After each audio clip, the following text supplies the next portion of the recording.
Heavenly Gisele Bundchen appears to be saying a little prayer as she returns to modeling after a 4-year break. Brazilian Gisele, 41, wore only a pair of black briefs in a shoot for V magazine. 4. Gisele Bundchen wore a pair of black briefs in a shoot for V MagazineCredit, courtesy of V Magazine.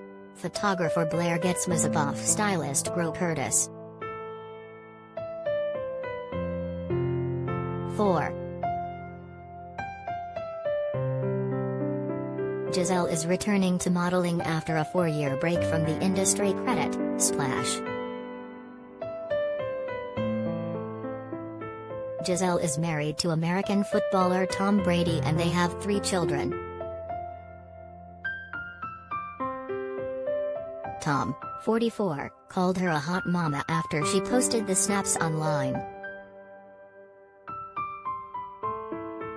Gisele told V that despite her success as an international supermodel, it took a long time for her to feel self-confident.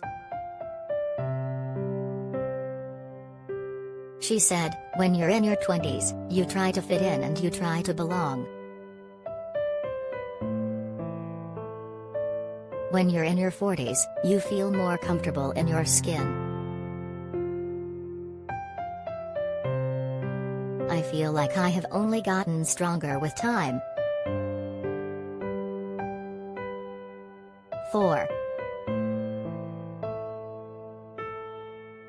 Gisele is married to American footballer Tom Brady and they have 3 children together. Credit, Instagram. 4. Gisele told V that despite her success as an international supermodel, it took a long time for her to feel self-confident. Credit, Getty.